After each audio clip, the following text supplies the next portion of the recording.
Buenos días a todos, les damos la bienvenida a Comprensión de los Tiempos Actuales. Hoy estamos comenzando la novena clase de Hebreos explicado con el pastor Juan Marcos Perpich. Entonces, vamos a orar. Padre, gracias por esta clase y gracias, Señor, por el poder de tu palabra. Pedimos que seas tú abriendo nuestras mentes, nuestros corazones para tener mayor entendimiento de quién es nuestro Señor Jesús, nuestro Salvador, nuestro sacerdote, nuestro Dios, nuestro todo, Señor, y que el poder de tu palabra sea sellando estas verdades en nuestros corazones. Y también bendice al pastor Juan Marcos mientras imparte la palabra. En el nombre de Jesús, amén. Amén, pastor Juan Marcos, le damos la bienvenida. Amén. Muchísimas gracias. Bienvenidos todos a Hebreos Explicado. Queremos recomendar el libro, la epístola a los Hebreos, una exposición por Charles Erdman. Hay mucho aporte valioso de parte de Charles Erdman. Entonces vamos para Hebreos capítulo 10. Versículos 1 a 18, donde tenemos el tema que el sacrificio de Cristo es superior. A desmenuzar versículos 1 a 4, los muchos sacrificios del Antiguo Testamento no son adecuados. El sacrificio de Cristo, aunque fuera una sola vez, es adecuado. Antiguo Testamento, no. Nuevo Testamento, sí. Versículos 5 a 10, vemos el sacrificio de animales nunca pudo cumplir, o sea, realizar el plan, la voluntad de Dios. En cambio, Cristo cumplió la voluntad de Dios. Sacrificios de animales, no. Cristo, sí. Versículos 11 al 14, el sumo sacerdote continuamente está de pie. Acuérdate que en este momento todavía está funcionando el templo en Jerusalén y cada año está el sumo sacerdote y está de pie. En cambio, Jesús se sentó en la presencia de Dios, la obra terminada. Sumo sacerdote de pie, Cristo sentado. Versículos 15 al 18. La escritura testifica que no hay necesidad para ofrendas para el pecado. Entonces vamos a entrar. Hebreos capítulo 10 dice, porque la ley, teniendo la sombra de los bienes venideros, no la imagen misma de las cosas, nunca puede, por los mismos sacrificios que se ofrecen continuamente cada año, hacer perfectos a los que se acercan. De otra manera, cesarían de ofrecerse, pues los que tributen este culto limpios una vez no tendrían ya más conciencia de pecado. Pero en estos sacrificios cada año se hace memoria de los pecados, porque la sangre de los toros y de los machos cabríos no puede quitar los pecados. Por lo cual, entrando en el mundo, dice, sacrificio y ofrenda no quisiste, mas me preparaste cuerpo, holocaustos y expiaciones por el pecado, no te agradaron. Entonces dije, he aquí que vengo, oh Dios, para hacer tu voluntad, como en el rollo del libro está escrito de mí, diciendo primero sacrificio y ofrenda y holocaustos y expiaciones por el pecado no quisiste, ni te agradaron, las cuales se ofrecen según la ley, y diciendo luego, he aquí que vengo, oh Dios, para hacer tu voluntad, quita lo primero para establecer esto último. En esa voluntad somos santificados mediante la ofrenda del cuerpo de Jesucristo, hecha una vez para siempre. Y ciertamente todo sacerdote está día tras día ministrando y ofreciendo muchas veces los mismos sacrificios que nunca pueden quitar los pecados. Pero Cristo, habiendo ofrecido una vez para siempre un solo sacrificio por los pecados, se ha sentado a la diestra de Dios.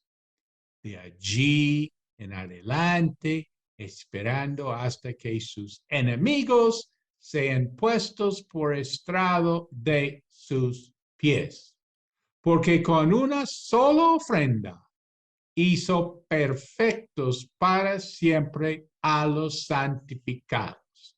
Y nos atestigua lo mismo el Espíritu Santo, porque después de haber dicho, este es el pacto que haré con ellos, después de aquellos días, dice el Señor, pondré mis leyes en sus corazones y en sus mentes las escribiré, añade, y nunca más me acordaré de sus pecados y transgresiones, pues donde hay remisión de estos, no hay más ofrenda por el pecado.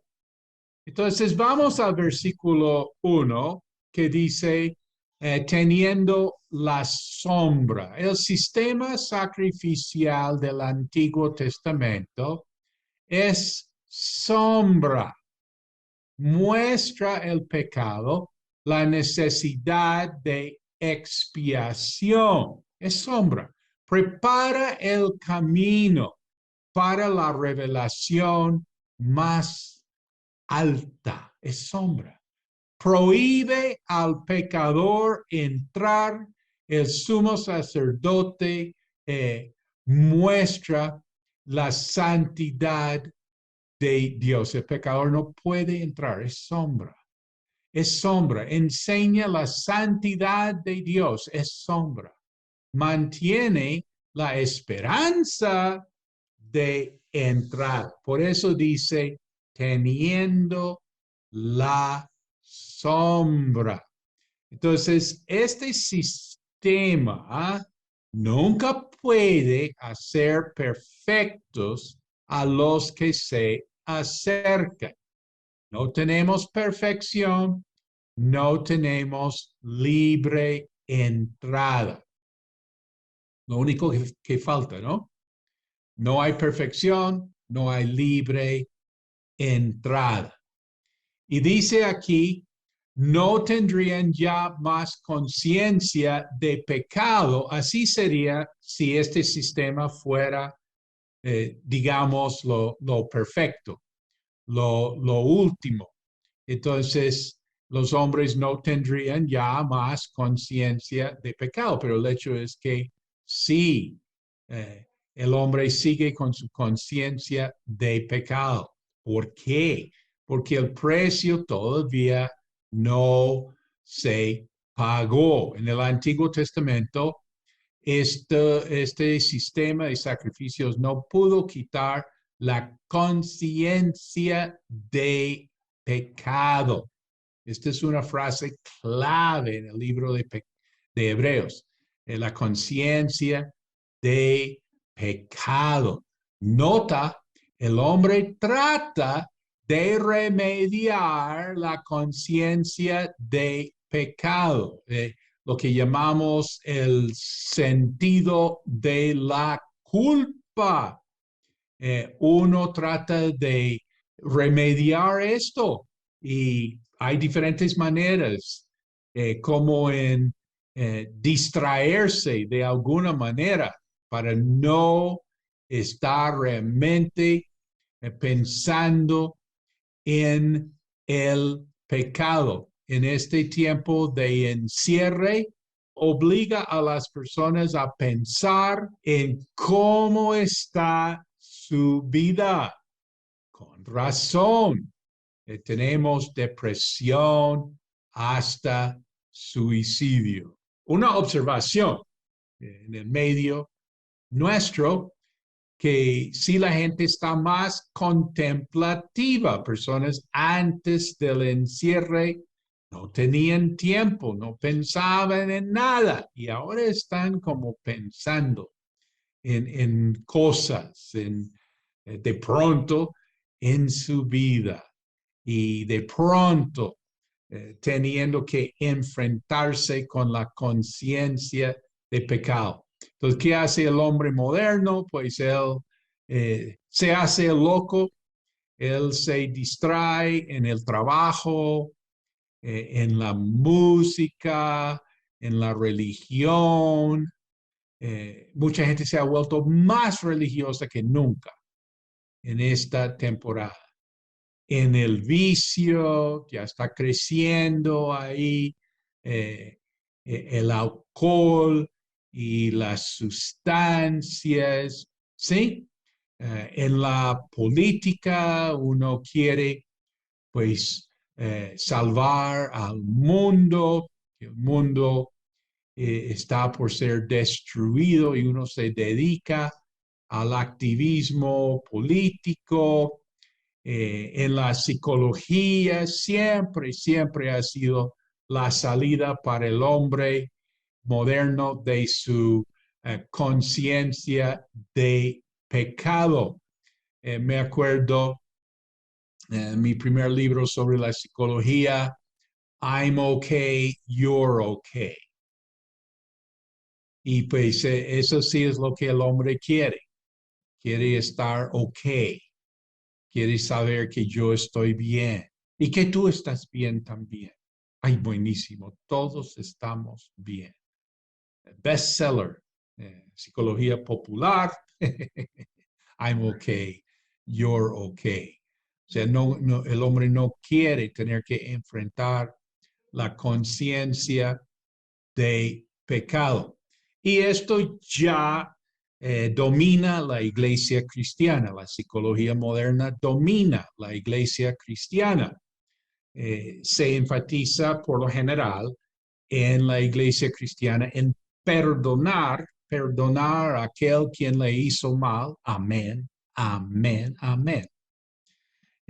Pero cosa curiosa, en la consejería, uno se lo pasa años así, perdonando al otro, pero nunca se le ocurre venir y pedir perdón por lo que uno ha hecho.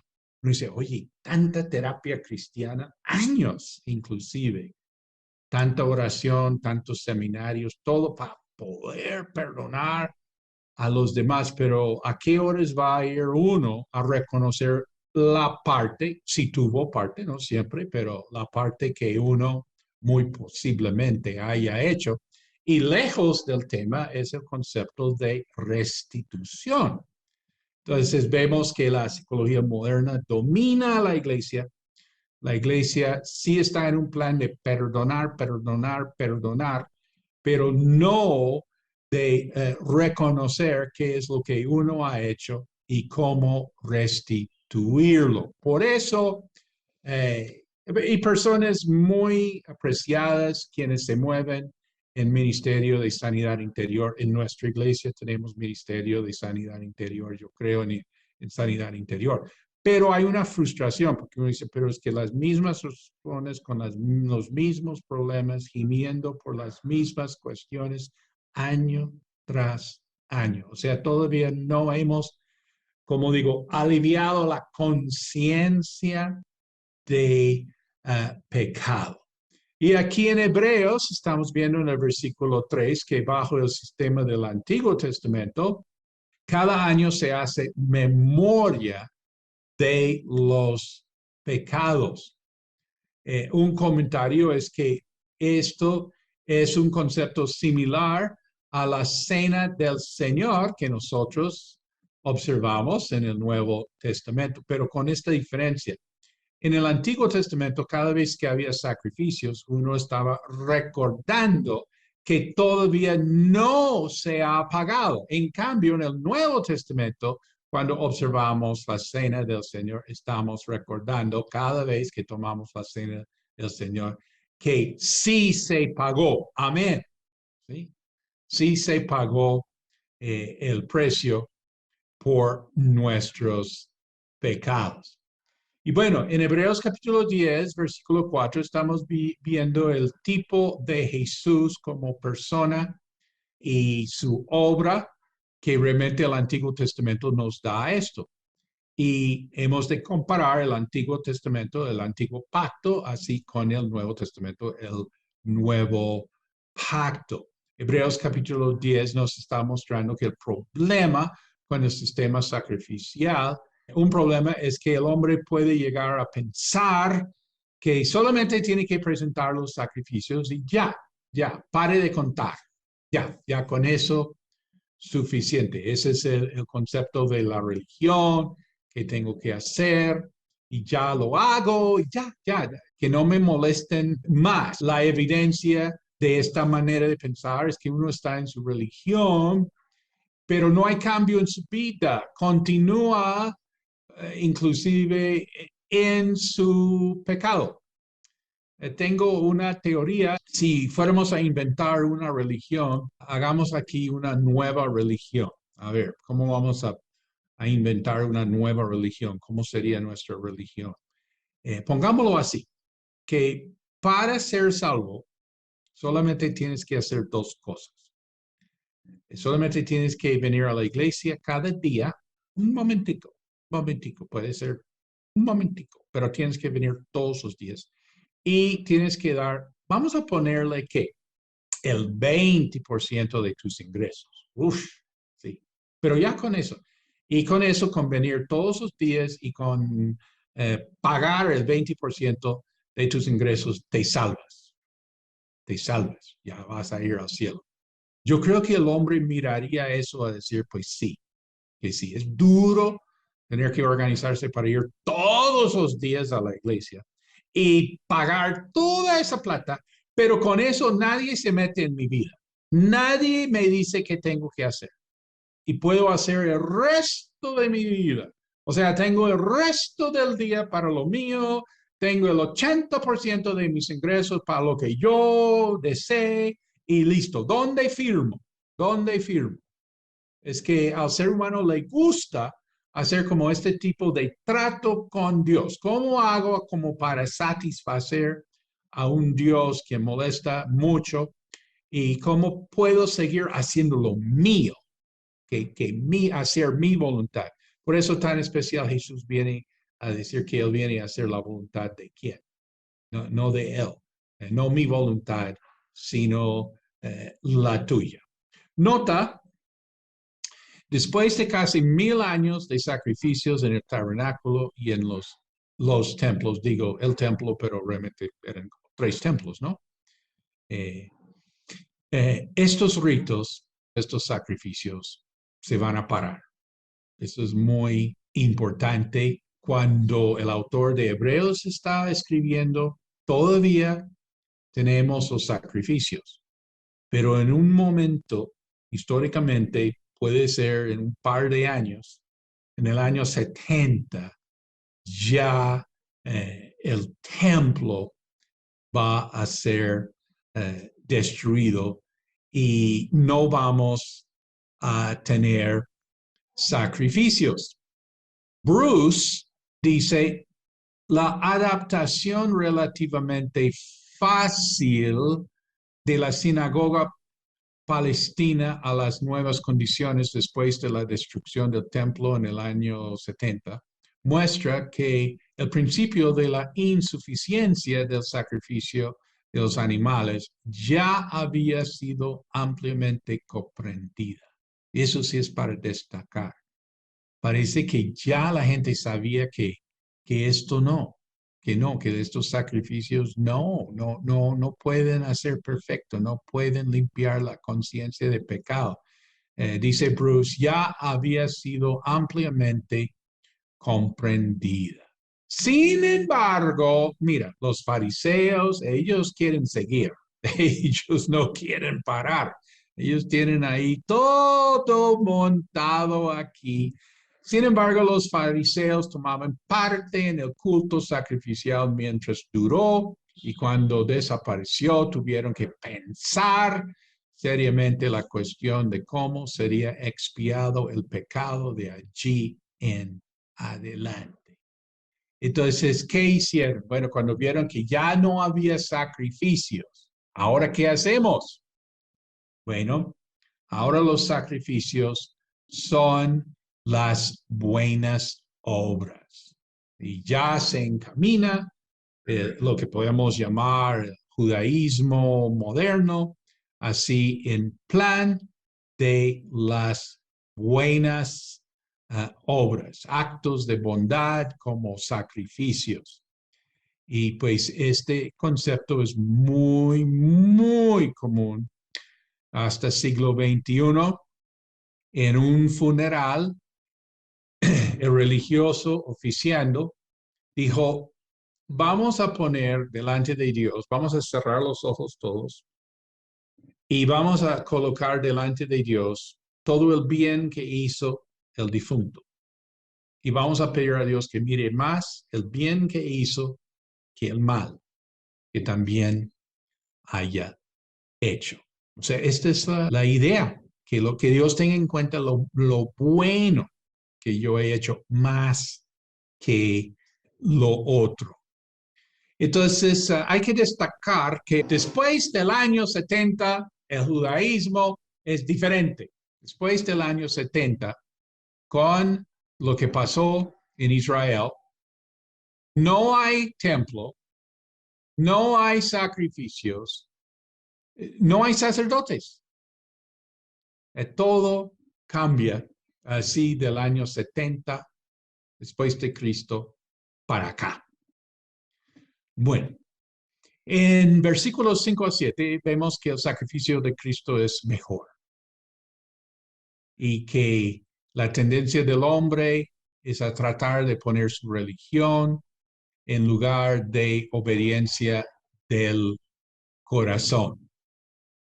El hombre, como mencionamos, preferiría, qué sé yo, inventar una religión ahí con unos requisitos, pero que no le obliguen a entregar su señorío de su vida. Como recordamos en el libro de Romanos, que no se han sujetado a la justicia de Dios. No quieren sujetarse, uno no quiere someterse. Por eso me gusta preguntar, antes de hacer lo que llamamos la oración de entrega, me gusta preguntar, ¿tú quieres cambiar tu vida? Y hay ocasiones que la persona me dice, no realmente cambiar, no. Pues tengo problemas, pero ahí voy. O sea, quiere continuar manejando su vida, ¿sí? Y es, más nos vale la sinceridad. Yo creo que Dios tiene en cuenta eso. Más nos vale una persona sincera, quien reconoce que no quiere cambiar su vida. No, honestamente no ve por qué cambiar su vida. Lo que quiere es que los problemas se le alivien. Eso es lo que está pidiendo. Analiza qué es lo que quiere la persona. Quiere que uno ore para que los problemas se le resuelven, pero cambiar su vida no está.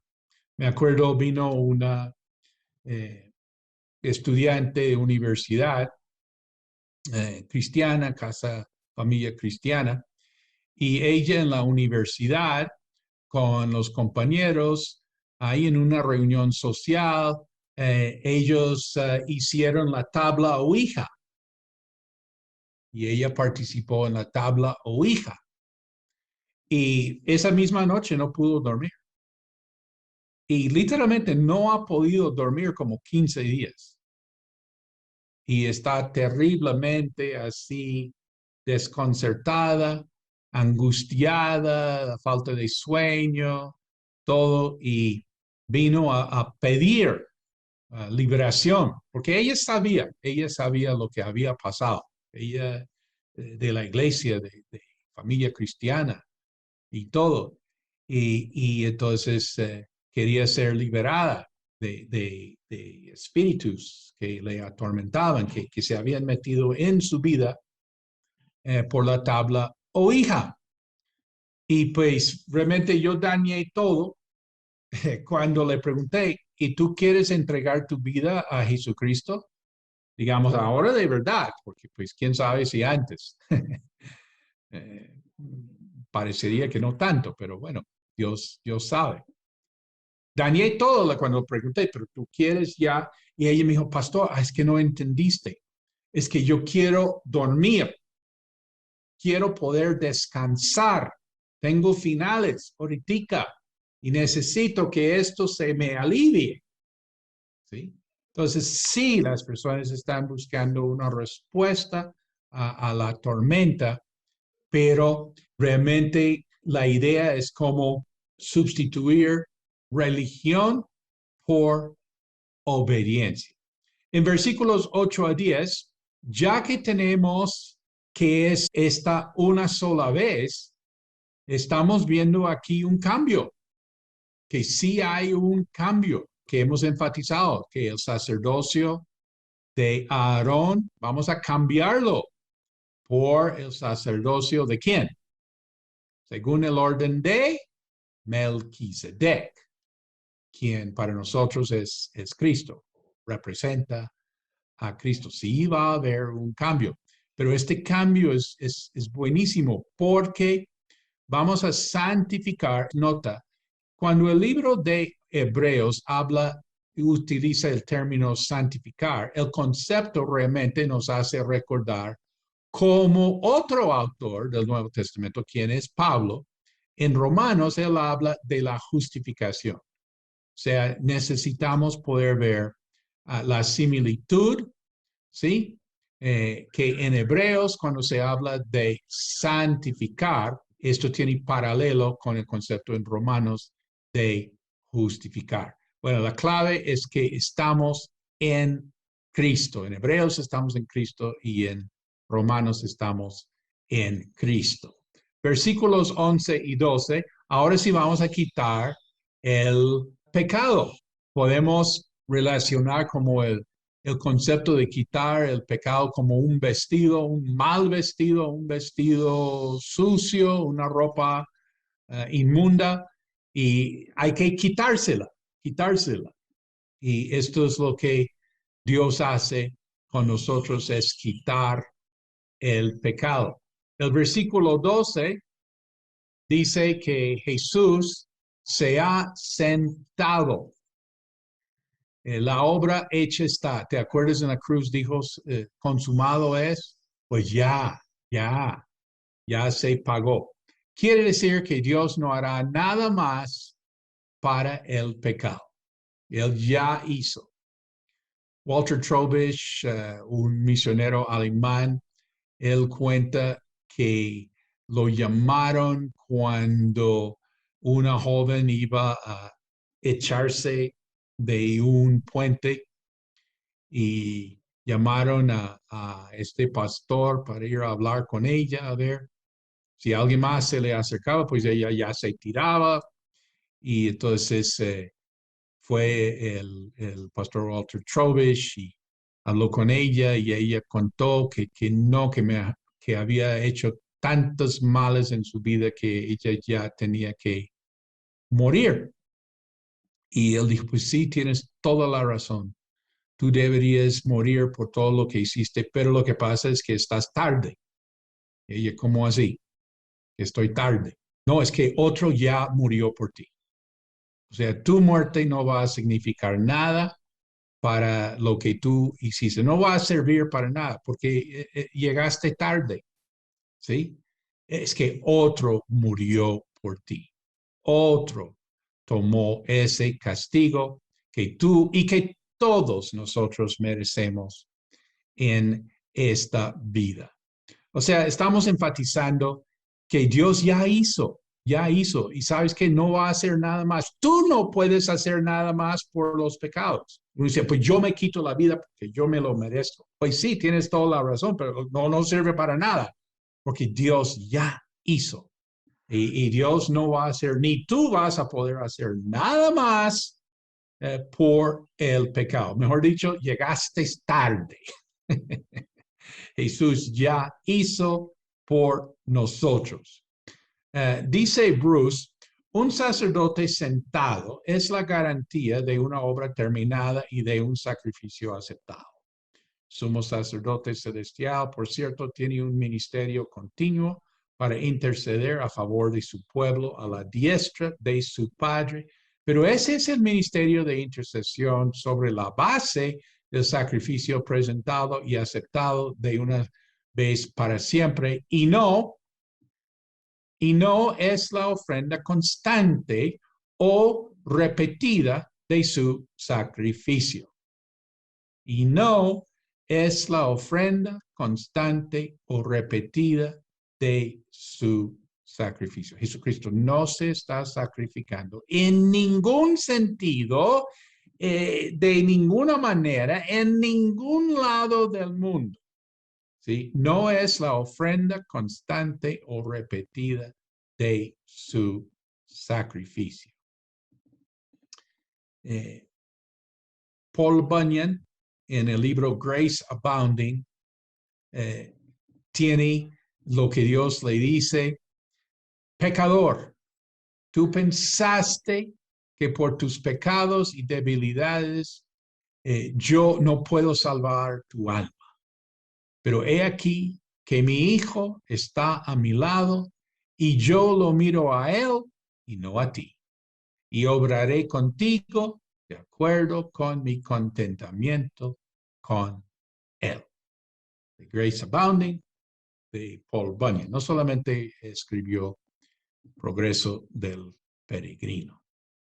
El versículo 13. De allí en adelante, esperando hasta que sus enemigos sean puestos por estrado de sus pies.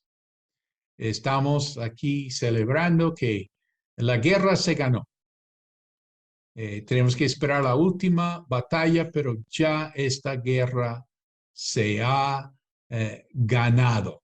Y estamos de ahí en adelante esperando hasta que sus enemigos sean puestos por estrado de sus pies. O sea, esta guerra se ganó en la cruz. Estamos esperando que los enemigos sean puestos por estrado de sus pies en la segunda venida del Señor Jesucristo. Primera de Corintios, capítulo 15, versículos 24 a 28, habla de esto. Siguiendo en Hebreos, el versículo 14, porque con una sola ofrenda hizo perfectos para siempre a los santificados.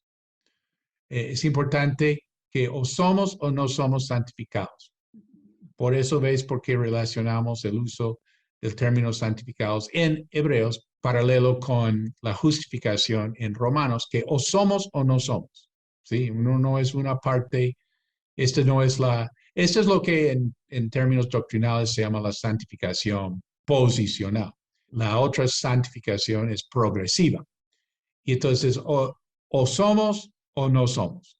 Entonces dice, porque con una sola ofrenda hizo perfectos para siempre a los santificados. Recordamos capítulo 2, versículo 11 de Hebreos, porque el que santifica y los que son santificados de uno son todos, por lo cual no se avergüenza de llamarlos hermanos.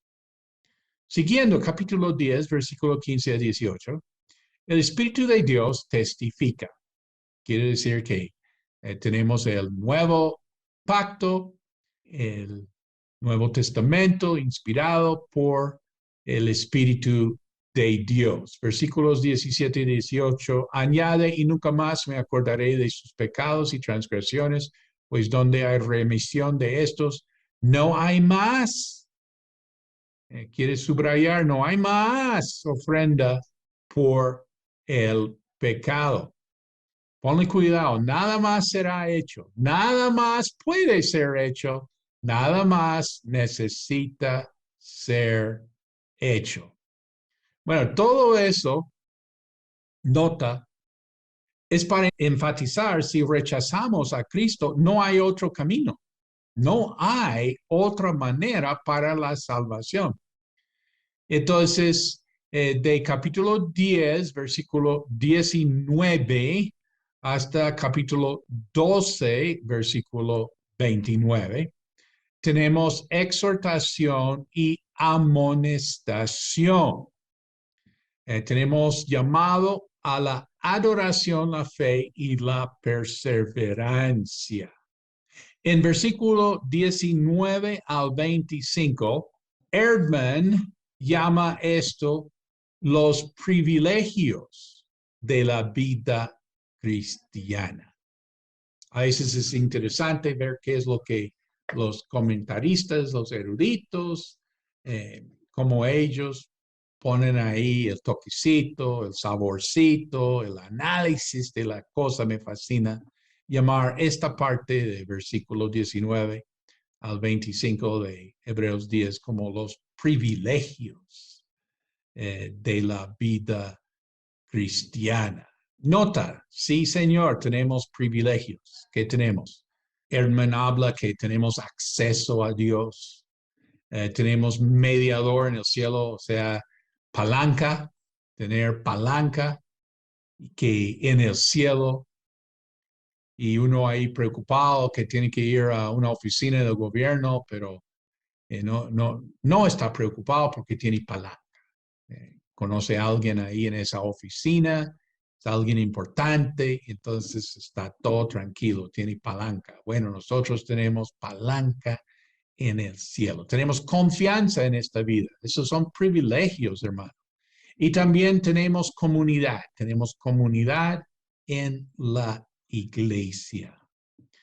Nosotros pues apreciamos, creo que en esta época, en algunos lados del mundo, 1 de cada 4 iglesias se ha cerrado por este encierre. 1 de cada 4. En diferentes lugares del mundo, 1 de cada 4 iglesias se ha cerrado y uno dice, pues gracias Señor, mi iglesia no se cerró. Gracias por la comunidad que nosotros tenemos en la iglesia. Y por supuesto, estamos dando gracias a Dios si tú vives en un lugar donde tú puedes salir de tu casa, puedes pasar, trasladarte, ir a congregarte con los hermanos. Uy, qué privilegio. No todo el mundo goza de este privilegio. Comunidad en la iglesia. Entonces, estamos enfatizando aquí que no solo es Cristo el sumo sacerdote perfecto, sino que Cristo es también el camino perfecto. Sumo sacerdote perfecto, camino perfecto. Nota, tenemos exhortación a entrar, exhortación al temor y exhortación a permanecer. Este análisis lo hace Hendrickson. Entonces vamos, Hebreos capítulo 10, versículo 19 al 25. Así que, hermanos, teniendo libertad para entrar en el lugar santísimo por la sangre de Jesucristo, por el camino nuevo y vivo, que Él nos abrió a través del velo, esto es, de su carne. Y teniendo un gran sacerdote sobre la casa de Dios, acerquémonos con corazón sincero, en plena certidumbre de fe, purificados los corazones de mala conciencia. Y lavados los cuerpos con agua pura. Mantengamos firme, sin fluctuar, la profesión de nuestra esperanza, porque fiel es el que prometió. Y considerémonos unos a otros para estimularnos al amor y a las buenas obras, no dejando de congregarnos como algunos tienen por costumbre, sino exhortándonos, y tanto más cuanto veis que aquel día se acerca. Estamos viendo aquí privilegios, sí señor, y responsabilidades. El punto es que, como hemos visto hasta aquí en el libro de Hebreos, ahora todo lo que Dios ha hecho por nosotros, y si me hago entender, no hará nada más. Es que Él no va a hacer nada más. Ya vino Jesús, ya hizo la obra. Sí, Él no va a hacer, y podemos también añadir, ya derramó de su espíritu. Sí, o sea, no hará nada más. Entonces, ahora nos corresponde a nosotros qué vamos a hacer. Hemos visto la doctrina, capítulo 10, versículo 19. Hemos visto la doctrina, el sacerdocio, el ministerio celestial, el sacrificio perfecto. Bueno, ¿en qué quedamos, hermanos? Bueno, vamos a caminar, pues. El capítulo 10, versículo 20, el camino nuevo y vivo nos hace recordar que Jesús dice que Él es el camino, que nadie viene al Padre, sino por Él. Jesús es el camino nuevo y vivo.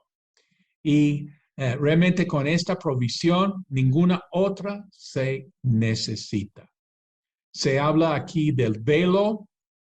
Recordamos que cuando Jesús murió en la cruz, el velo se abrió, que muestra ahora acceso a Dios. En ese modelo, así en el templo, lugar santísimo, el velo, esa cortina, digamos, se abrió. Tenemos acceso. Ahora podemos entrar. El versículo 21, el Antiguo Testamento, el Nuevo Testamento, todo esto es este mensaje. El versículo 22, después de todo que Él ha hecho por nosotros, Él quiere que entremos con nuestros corazones purificados, ¿sí? Esta es una referencia a lo que llamamos la regeneración. Somos regenerados, hemos nacido de nuevo. Anota, el sacerdote del Antiguo Testamento se lavaba el cuerpo para comenzar su servicio, las manos y los pies cada vez que entra.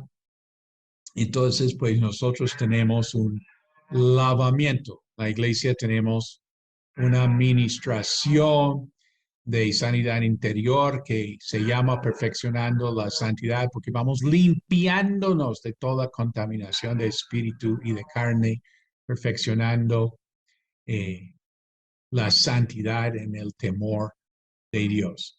Bueno, capítulo 10, versículo 23, mantengamos firme sin fluctuar la profesión de nuestra esperanza, porque fiel es el que prometió. La fe y la confesión van de la mano. Nos hace recordar en Romanos, si confesares con tu boca que Jesús es el Señor y creyeres en tu corazón que Dios le levantó de los muertos, serás salvo, porque con el corazón se cree para justicia, pero con la boca se confiesa para salvación. La fe y la confesión van de la mano. Es un momento muy especial cuando tú ya confiesas a Jesús delante de los hombres. Jesús anticipó esto con sus discípulos, dijo, si me niegan delante de los hombres, yo también los negaré. Si me confiesen delante de los hombres, yo también los confesaré. Mencionamos que yo nunca digo a la gente bienvenida a la familia de Dios, todo. Yo espero que la persona diga, yo soy de la familia de Dios. ¿Sí? Yo soy salvo. En el discipulado personal, no le digo, mira, tú eres salvo, tú eres salvo, tú eres salvo, mira, léelo, tú eres salvo. Más bien, léelo, léelo y dime qué. Y que la persona diga, yo soy salvo. Ah, ok, ¿sí? La fe y la confesión van de la mano. No, no lo que le hayan dicho, ¿sí? Sino que uno mismo entienda. Hablando de la importancia de estudiar la Biblia, ¿sí? Estudiar. ¿Quién está estudiando la Biblia? ¿Sí? Hay que estudiar la Biblia. Me acuerdo en el grupo de jóvenes estudiando Romanos y me acuerdo ahí viendo ahí en la parte donde vemos por qué el Evangelio es necesario, que uno de los jóvenes dijo, mi papá no es salvo.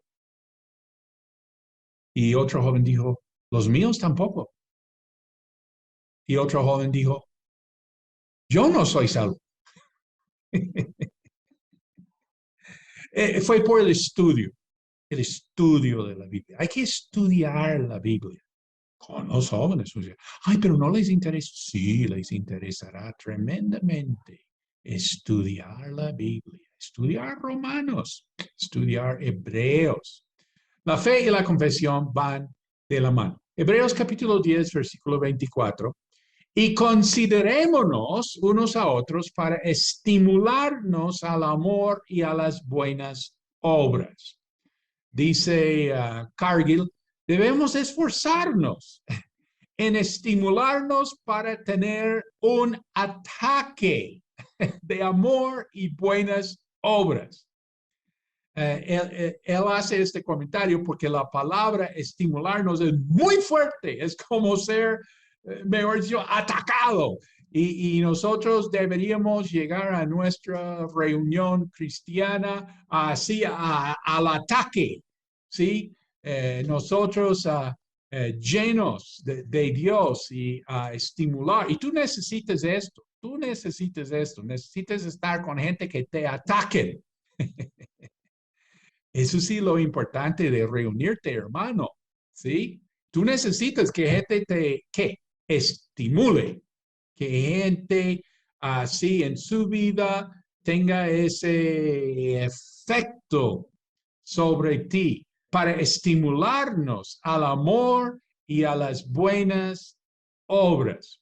O sea, no es como ir a la iglesia, como uno va al cine a ver una película, pero no tiene que ver nada con las personas en su alrededor. O sea, las personas alrededor en el cine no me ataquen, ¿sí? No me inspiran, ¿sí? No hacen nada en mi vida, porque yo vengo aquí para el mensaje y recibo el mensaje y me voy.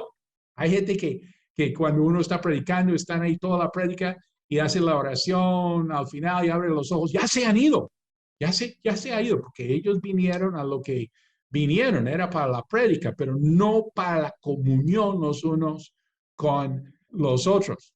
Y algo que me fascina, en mis 40 años en Colombia, la gente pregunta qué es lo que le gusta. Ay, me fascina que al final de las reuniones, la comunión, la integración, los grupos en los hogares, ahí ese contacto, ese estímulo, así los unos con los otros. Y bueno, en otras partes del mundo, a veces no es así. La gente viene a la reunión y chao pescado. Y tiene que almorzar o tiene que, no sé, hacer una vuelta o que los niños o no sé qué, se está perdiendo mucho. Me equivoqué visitando en un país a una iglesia. Yo pensé, bueno, la reunión es a tal hora, debe terminar tal hora, yo voy a estar con la gente. Pues en Colombia yo estoy con la gente un rato largo después, entonces pedí que mis anfitriones me recogieran tal hora. Y lo que pasa es que la reunión sí comenzó la hora que yo sabía y sí terminó la hora que yo había previsto, pero lo que no tenía en cuenta yo es que la gente se fue ya y quedé yo ahí con el pobre celador de la iglesia y él quería irse, pero sí, y pues él muy querido no me obligó a esperar afuera, estaba haciendo un calor, pero un calor, era como al mediodía y no había una sombra ni ningún lugar, y no podía alejarme y tenía que esperar a que llegara mis anfitriones, porque no, la gente se fue, la gente no se quedó ahí para esa integración, hermano.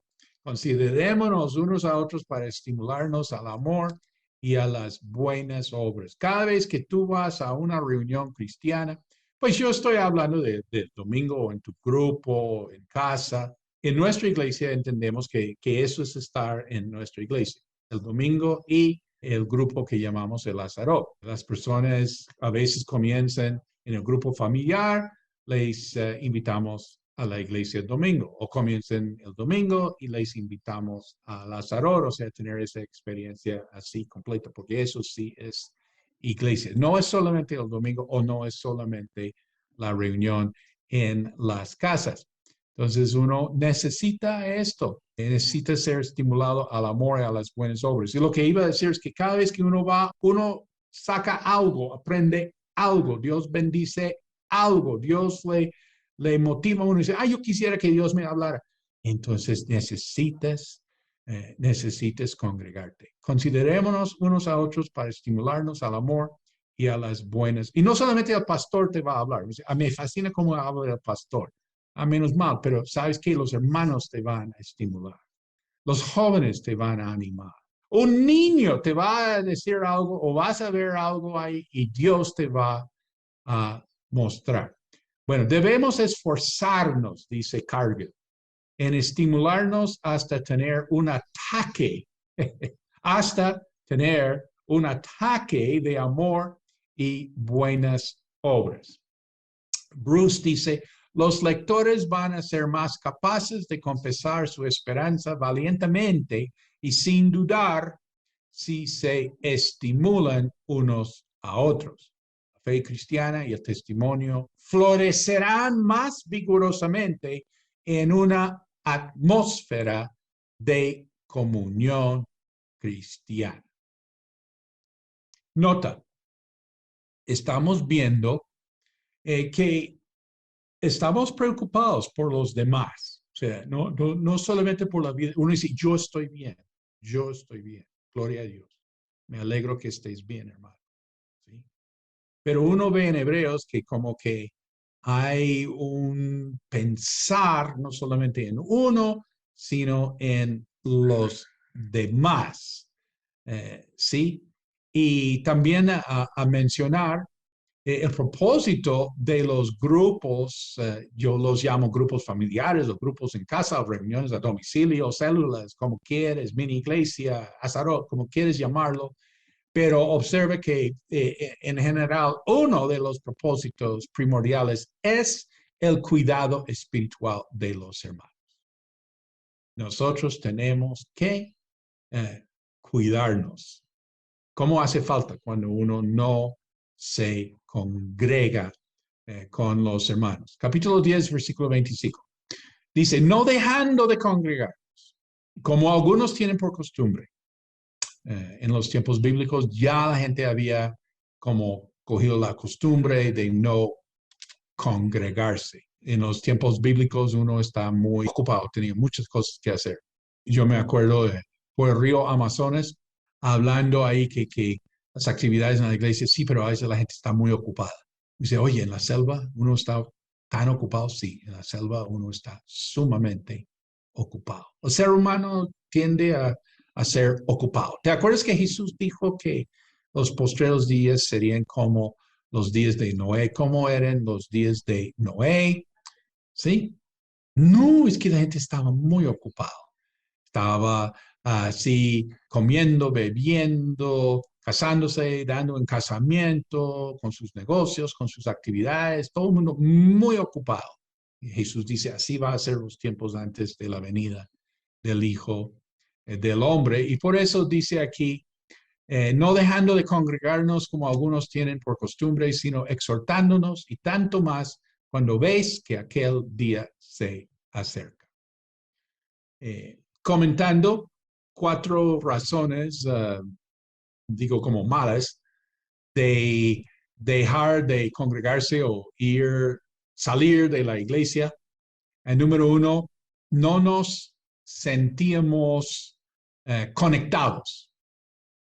Número 2, no nos gustó X cosa. Ahí llenas ahí qué cosa no te gustó en la iglesia. Número 3, no nos entendíamos con tal persona, ¿sí? Había una persona ahí como problemática y uno ahí no resistía a eso y se fue de la iglesia. O que no nos alimentaron. We just weren't getting fed. Esa es la expresión en inglés. Suena muy espiritual. We weren't getting fed. Quiere decir que no nos alimentaba la administración de la iglesia. Entonces, sí hay razones para dejar de congregarse. Vamos a ir ahora, versículos 26 al 31. Ponle cuidado en tu Biblia, especialmente si tienes una Biblia de estudio. A veces es muy valioso el pensamiento que ponen ahí. Eso no es inspirado, no es parte del texto original, pero puede ser muy útil. Y dice, advertencia al que peca deliberadamente. Así dice tu Biblia, depende de la versión que tengas ahí, cuál editorial, pero creo que muchas dice esto. Advertencia al que peca deliberadamente. Hebreos, capítulo 10, versículo 26. Porque si pecáramos voluntariamente, después de haber recibido el conocimiento de la verdad, ya no queda más sacrificio por los pecados. Este es un tremendo punto. Cuando los judíos analizan Torah, el libro de Levítico, el libro que primero enseñan a los niños judíos es el libro de Levítico. Enseñan Torah y comienzan con el libro de Levítico. Y que una pregunta es si estos sacrificios son así para todos los pecados así o son solamente por los pecados de ignorancia, o sea, sin saberlo, digamos, sin intención. Y es una buena pregunta. Y dice aquí en el Nuevo Testamento, porque si pecáramos voluntariamente después de haber recibido el conocimiento de la verdad, ya no queda más sacrificio por los pecados, sino una horrenda expectación de juicio y de hervor de fuego que ha de devorar a los adversarios. El que viola la ley de Moisés por el testimonio de 2 o 3 testigos muere irremisiblemente. ¿Cuánto mayor castigo pensáis que merecerá el que pisoteare al Hijo de Dios y tuviere por inmunda la sangre del pacto en la cual fue santificado e hiciere afrenta al Espíritu de gracia? Pues conocemos al que dijo, mía es la venganza, yo daré el pago, dice el Señor. Y otra vez, el Señor juzgará a su pueblo. Versículo 31. Horrenda cosa es caer en manos del Dios vivo. Entonces, dice, si pecáramos voluntariamente, el pecado de renunciar a Cristo. Esto no entendemos que es una cosa como por accidente o sin saber lo que uno está, es deliberadamente. Uno ha tomado la decisión en su vida que quiere hacer las cosas a su modo, para sus fines y ya, esta es su decisión. Y en Hebreos capítulo 10, versículo 27 a 29, el punto es que si el Antiguo Testamento fue estricto, ¿sí? Muy estricto el Antiguo Testamento, ¿cómo vamos a pensar que el Nuevo Testamento es más flojongo? Si en el Antiguo Testamento fue así, ¿cómo va a ser en el Nuevo Testamento? Nota, es que tenemos el mismo Dios en el Antiguo que en el Nuevo Testamento. A veces uno piensa, no, en el Antiguo Testamento Dios es como de juicio, Dios es como de santidad, Dios es muy estricto, y en el Nuevo Testamento es todo amor. Por eso los cristianos no leen el Antiguo Testamento. Bueno, los salmos, ¿sí? De pronto los proverbios, pero el resto el cristiano no conoce. No se predica el Antiguo Testamento por lo general en las iglesias. Bueno, David y Goliat, ¿me entiendes? Sí, algunas historias ahí, eh, digamos, muy inspiracionales, pero digamos, libro por libro, versículo por versículo, no se ve porque la gente piensa que eso no es Dios, no es el mismo Dios. Bueno, versículo 29 se habla de pisar, de tener por inmundicia y de hacer afrenta. Todo esto es lo que es pecar deliberadamente, pecar voluntariamente, es pisar, tener por inmundicia, es hacer afrenta. Versículo 30, pues conocemos al que dijo, mía es la venganza, yo daré el pago, dice el Señor, y otra vez el Señor juzgará a su pueblo. Estamos viendo que no se puede jugar con las cosas de Dios. ¿Te acuerdas que vimos que 3 veces en el Nuevo Testamento se hace recordar que 2 millones de judíos salieron así de Egipto, pero solamente 2 entraron en su tierra prometida? Y este fue el mensaje que ya vimos, ¿no? Ya vimos en Hebreos y también pues está en Corintios, también Judas habla de esto. Hay como 80 advertencias en cuanto a no descuidar la salvación en el Nuevo Testamento.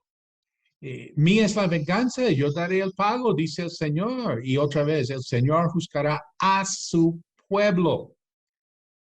Uno dice, no, pero esto está hablando de los que no son cristianos, no son cristianos de verdad. No, es que dice, el Señor juzgará a su pueblo. Y el versículo 31, horrenda cosa es caer en manos del Dios vivo. En mucha seriedad aquí, pienso que esto es como a dar, como una referencia a lo que vamos a ver en capítulo 12 sobre qué. ¿Alguien sabe? La disciplina del Señor. Cuando dice, horrenda cosa es caer en manos del Dios vivo, prepárate para el tema más adelante en el capítulo 12 sobre la disciplina del Señor. Entonces seguimos Hebreos 10, versículo 32, pero traed a la memoria los días pasados, en los cuales después de haber sido iluminados, sostuvisteis gran combate de padecimientos. Por una parte, ciertamente con vituperios y tribulaciones fuisteis hechos de espectáculo, y por otra llegasteis a ser compañeros de los que estaban en una situación semejante. Porque de los presos también os compadecisteis, y el despojo de vuestros bienes sufristeis con gozo, sabiendo que tenéis en vosotros una mejor y perdurable herencia en los cielos. No perdáis, pues, vuestra confianza, que tiene grande galardón, porque os es necesaria la paciencia, para que, habiendo hecho la voluntad de Dios, obtengáis la promesa. Porque aún un poquito, y el que ha de venir vendrá y no tardará. Mas el justo vivirá por fe, y si retrocediere, no agradará a mi alma. Pero nosotros no somos de los que retroceden para perdición, sino de los que tienen fe para preservación del alma. Entonces, en versículos 32 a 34, el autor está diciendo que tienen que recordar todo lo que han pasado. Dios no nos trajo hasta aquí para volver atrás. Y en cierto sentido, la idea es que ustedes ya han pasado por tanto, o sea, ya han pasado por lo peor. Entonces, ¿cómo van a volver a la sinagoga ahora? Pues ya han sido perseguidos y han perdido sus bienes y rechazados. Entonces, ahora van a volver a la religión, ¿sí? Pues ya les han quitado todo lo que ustedes han aceptado con mucha nobleza, con mucha fe, hasta con alegría, con paciencia. Y ahora, ¿cómo van a volver a la religión? Y también nota, vemos aquí que el cristiano de Hebreos está pendiente, se preocupa por los demás, por los que están sufriendo por su fe, que le interesa, le preocupa, está interesado en cómo ayudar. Vamos a ver en el capítulo 13 más sobre esta evidencia así de una genuina relación con Dios, que uno realmente está interesado en lo que está pasando en su alrededor, especialmente con los hermanos en Cristo. Y en el versículo 35 está diciendo, no perdáis, ¿sí? No perdáis, no voten, pues, vuestra confianza, que tiene grande galardón. Entonces, no perder esa confianza. El versículo 36 dice, os es necesaria la paciencia para que habiendo hecho la voluntad de Dios, obtengáis la promesa, la paciencia esencial en la vida con Dios. Nota, hay que tener paciencia, no se logra en un solo día y hay que humillarse en muchas situaciones. Bueno, a recordar, no es como uno comienza, sino como uno termina. Puede que yo tenga un testimonio, pero maravilloso. Muy bien, gloria a Dios, pero ¿qué? Es cómo voy a terminar. Y cosa también relacionada con la paciencia es que hay que ser paciente con uno mismo en el sentido que muchas veces uno tiene que aprender la misma lección. Como quisiera que mandaron ahí por el chat, por el WhatsApp, que sí o que no, si has tenido que muchas veces aprender lo mismo. Y nos reímos entre nos diciendo, no, el Señor me está enseñando sobre tal cosa. Y, y los demás piensan, pero no, tú ya pasaste por esas. Sí, pero aquí estoy otra vez. Toca tener paciencia. Toca tener paciencia en esto. Hay que humillarse. Porque de pronto la gente piensa, uy, que uno ya ha superado todas las dudas y todo eso. Y no, uno con más dudas que quién sabe qué. Un pequeño consuelo es que eh, alguien dijo que el ateo no tiene dudas, pero nosotros creyentes sí tenemos dudas, pero dudas por montones, ¿sí? Y si tienes confianza, pregúntale al ateo, ¿no tienes dudas? No. Qué chévere. ¿Cómo haces? Porque uno de creyente tiene muchas dudas. Bueno, entonces, os es necesaria la paciencia, pero dice es en un poquito, porque aún un poquito, y él que ha de venir, vendrá, y no tardará. ¿Sí? Sí, paciencia sí, pero es que es un poquitico. Falta es un poquitico. ¿Sí? Es la verdad que toca tener paciencia ahora, pero es un poquitico. Cuando me operaron del corazón, me me dijeron, usted va a estar en la UCI 4 o 5 días. Me dijeron de antes. Y bueno, ¿sí? Nadie me está mintiendo. Verás por qué digo eso. el día que me operaron, yo no sé si eso era 5 o 6 horas de operación, pero mismo día, vuelvo en sí. Y el médico me dice, bueno, vamos a ver cómo va y vamos a ver si mañana te sacamos. Y yo, ay, bueno, paciencia, paciencia, ¿sí? Día siguiente, el médico mirándome y yo, y doctor, ¿qué de mi salida? Sí, sí, sí, sí, sí, voy a ver si mañana lo sacamos. Yo, ay, entonces aguante otro día. ¿Sí? Día siguiente, la misma cosa. ¿Y qué? Me operaron un jueves y un lunes por la mañana, me pasan a piso. Ya me sacaron de la UCI. Y cada día este médico me había dicho, bueno, voy a ver si mañana, en un poquitico, te sacamos. Pero él no es mentiroso, porque él me dijo del principio me había dicho 4 o 5 días, ¿sí?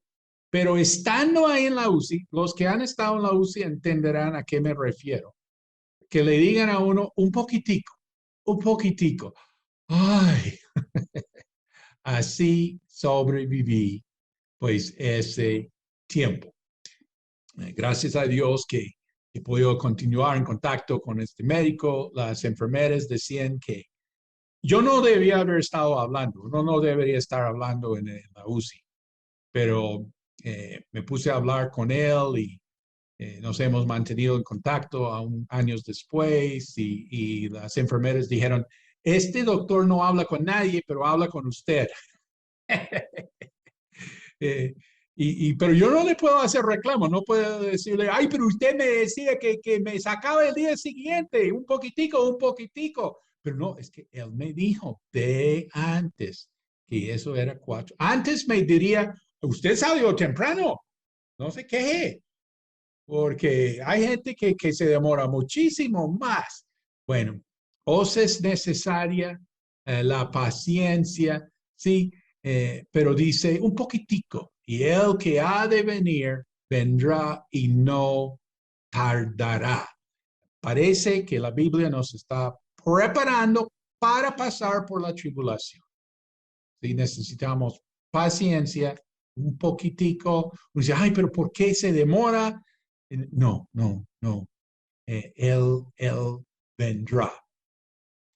Entonces el versículo 38, más el justo vivirá por fe. ¿Te acuerdas de Romanos? Más el justo vivirá por fe. Y si retrocediere, ¿es posible retroceder? Sí, Señor. Y si retrocediere, no agradará a mi alma. Entonces, vemos aquí eh, que toda la promesa es para el que cree. El justo por la fe vivirá. Sí, Señor.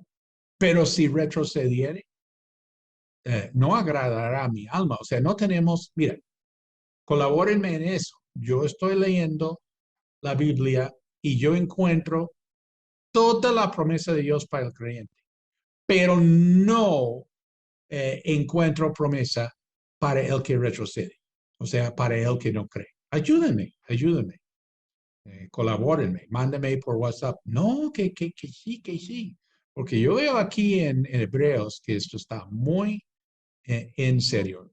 Eh, todo el respaldo de Dios es para el creyente, hasta digo el creyente más flojo, todo el respaldo de Dios, pero para el que no cree, para el incrédulo, no encuentro promesa. Eh, dice, el justo por la fe vivirá. Nota, en Habacuc, la fe es lo opuesto al orgullo y nuestra entrada es por la fe. Y nuestra salida es por la incredulidad.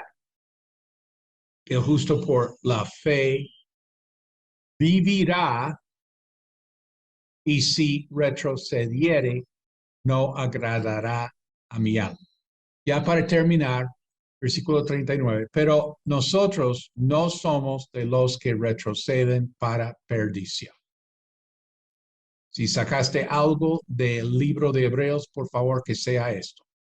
Nosotros no somos de los que retroceden para perdición, sino de los que tienen fe para preservación del alma. Amós 5:4.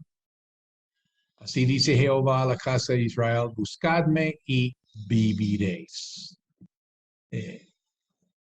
Nosotros no somos de los que retroceden para perdición, sino de los que tienen fe para preservación del alma. Que Dios les bendiga.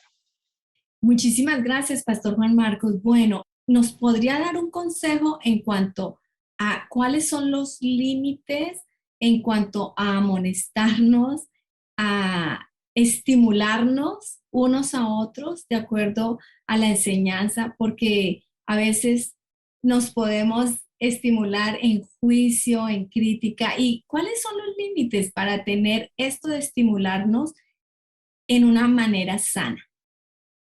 Buen punto. En mucho sentido, el aporte de uno es su testimonio, no su regaño. Me explico. Si en mi vida yo estoy compartiendo el evangelio con muchas personas, ese ejemplo va a estimular a los otros, no el regaño.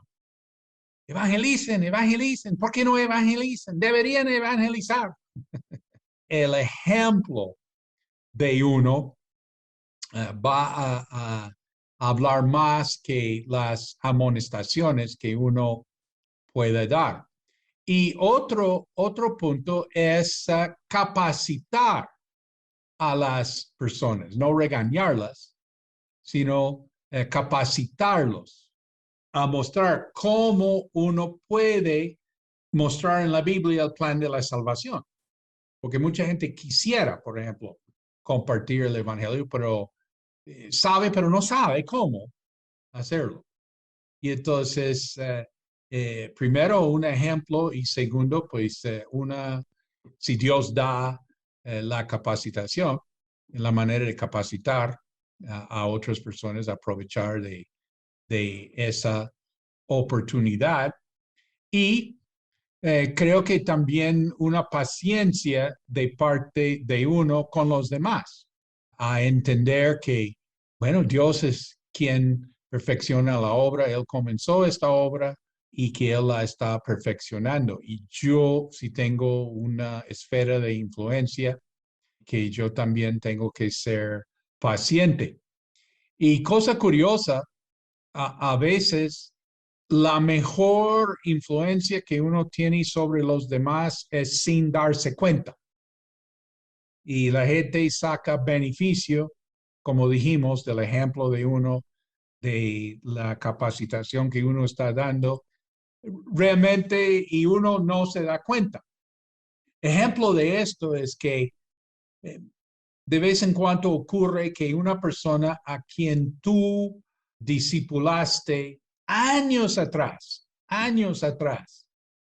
reaparece ahí en tu vida por las circunstancias y hablan de esa época y la persona te cuenta, ay, es que realmente tú me ayudaste muchísimo en tal cosa o en tales asuntos. Y tú dices, pero yo no me acuerdo haber hablado eso contigo. No, no, no, tú no me hablaste de eso, pero me ayudaste muchísimo. Y uno sin darse cuenta estaba realmente estimulando a las personas. Gente va a ver lo que tú estás haciendo, simplemente lo estás haciendo y gente va a decir, ay, yo quiero hacer eso. ¿Sí? Yo quiero hacer lo que esa persona está haciendo. Y realmente todo eso en el cielo sabremos, nos daremos cuenta de no fue en vano nuestro trabajo, porque uno piensa, yo no hago nada en esta iglesia, yo para qué sirvo, yo caliento banca, yo no, yo soy un cero a la izquierda y todo. Y así piensa uno, se menosprecia y también le menosprecian a uno de pronto, qué sé yo, o el diablo. Pero después uno llega a saber que lo que tú, el solo hecho de estar en la iglesia, a calentar banca o no sé qué, habló a una persona, le sirvió a una persona. O sea, el aporte, por decir lo mínimo, el domingo me contó una persona que cuando era niña, le llevaron una sola vez a una iglesia y una sola vez la profesora impuso manos sobre los niños ahí, o bueno, el día que fue esta persona, y entonces oró por esos niños, que Dios los guardara, que Dios los encaminara, que cada uno llegara a los pies del Señor. Y años después, todavía esta persona ya grandecita se acuerda de eso y quiere colaborar en la escuela dominical, quiere imponer manos sobre los niños, aunque sea una sola vez, una sola oración. No es en vano, ¿sí? Bueno, tanto testimonio de cosas que ocurren así sin intención. Bendiciones. Por eso el congregarse es tan importante, pero tan importante. Les conté una mujer joven dijo en el grupo en casa que ahora quiere casarse y todo el mundo, qué bueno, eso es normal, pero dijo, no, es, para mí es algo muy significante porque yo no quería casarme por lo que pasó con mi mamá, con mi hermana, no quería, de verdad, no quería casarme. Y todo el mundo, pero qué pesar, porque eres muy bonita, muy joven, muy pila y todo, y pues, pero no, yo no quería, pero ahora sí quiero casarme. ¿Por qué? Porque he visto cómo los hombres en la iglesia tratan a sus esposas. Y dije, ahora sí me quiero casar. Y pues fíjate, no tenemos grupo de parejas en la iglesia. No tenemos ministerio de parejas en la iglesia. Estamos pues muy, como todos entendemos, muy descuadrados en este momento. Pero no tenemos ministerio. No tenemos ministerio así. Sí tenemos, pero es por otro lado, por cursos y todo. Pero uno piensa, teniendo así un ministerio sobre esto, sobre aquello, y a veces no. Dios ahí está haciendo la obra sin eso. Dios está hablando a las personas, está estimulando a las personas al amor y a las buenas obras. Y ahora esta mujer, ahora se quiere casar, ahora está ya para ser guiada a Dios en cuanto a este tema. Afortunadamente, porque ella se congrega, ¿sí? Esto sí, wow, Dios le muestra esas cosas a través de congregarse. Y si me pongo a pensar, cualquier cosa que identifico en mi vida como positiva, como hábito, es algo que aprendí de otras personas a través de congregarme. Menos mal que dediqué mi vida a congregarme. Menos mal. ¿Cómo aportó esto tanto a mi vida? Tantas cosas que he aprendido. Y no solamente es el hecho de ir a la iglesia el domingo, pues sí, la gente puede ir a la iglesia el domingo y no sacar nada. Yo entiendo eso, sí, es también tener ese corazón dispuesto y realmente no es solamente el domingo por la mañana que yo estoy aprendiendo de los hermanos. Yo busco a los cristianos, busco estar con cristianos, busco hablar con ellos, aprender de ellos, los escucho, les hablo, les comparto y todo. Eso ya es la vida de uno. Pienso que así fue la vida para esta gente también en el libro de Hebreos. Muy bien. Y aquí hay otra pregunta. ¿Qué significa retroceder y cuáles son las implicaciones? Bueno, hablamos de retroceder, es echarse para atrás, backslide en inglés. En Hebreos capítulo 3 tenemos la definición que es por el corazón malo de incredulidad, apartarse, apartarse del Dios vivo. Y las implicaciones aquí otra vez en el capítulo 10 son gravísimos. La expectativa de juicio es el resultado. Por eso tenemos este libro de Hebreos, precisamente. Buena pregunta. Muchísimas gracias, Pastor Juan Marcos. Muchas gracias a todos y que el Señor los bendiga. Nos vemos la próxima semana.